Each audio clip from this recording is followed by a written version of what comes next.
থামুন, এক নজরে দেখে নিন এত সুন্দর দৃশ্যটি কোথা থেকে রেকর্ড করেছি। প্রাকৃতিক সৌন্দর্য হওয়ায় খুবই ভালো লাগবে আপনার কাছে। কোথায় তা জানাবো আপনাদের সাথে আছে আমি শরীফুল্লাহ। পুরো ভিডিও না টেনে শেষ পর্যন্ত দেখতে থাকুন।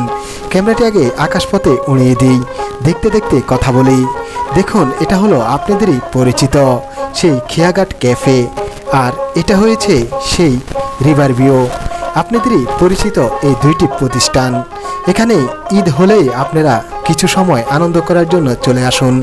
দেখুন, এই যে তারগুলো দেখতেছেন, এই তারের জন্য কিন্তু আমি এত দূর থেকে কিন্তু ফলো করে নিই, আর অল্পের জন্য কিন্তু রক্ষা পেল আমার ড্রোন ক্যামেরা।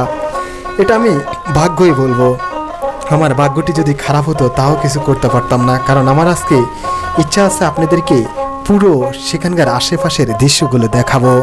দেখুন, সেই জায়গা থেকে ড্রোনটি যখন আমি পশ্চিমে ফাটিয়ে দিয়েছি অনেক দূরে আসাতে, এই তারগুলো কিন্তু আমি খেয়াল করিনি। এই তারগুলো পারতো আমার এই ড্রোন ক্যামেরাতে মিশিয়ে দিত পানির সাথে, কিন্তু হয় নাই। চলুন অন্যদিকে ফাটিয়ে দিই ড্রোন ক্যামেরাটি। দেখুন, এটা হলো গাংপাড়। এটাই সেই গাংপাড়েই কলা গাছ, কলা বাগান রয়েছে। কতই না সুন্দর ড্রোন ক্যামেরা দিয়ে দেখতে।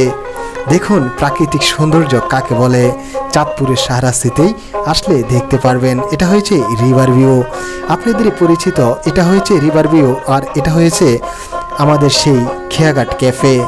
দেখুন প্রাকৃতিক সৌন্দর্য কাকে বলে, চাঁদপুর সাহারাস্তি আসলেই দেখতে পারবেন।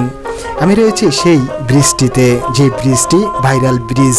এটা অনেক উঁচু হওয়াতে সবাই এখানে আসে কিছু সময় আনন্দ করার জন্য। চাঁদপুর সাহারাস্তির সকল ধরনের ভিডিও পেতে এই পেজটাকে ফলো দিয়ে সাথেই থাকুন। এই ভিডিওটি একটু হলেও ভালো লাগলে অবশ্যই এই ভিডিওটি দ্রুত শেয়ার করে আপনার ফলোয়ার্সকে দেখার সুযোগ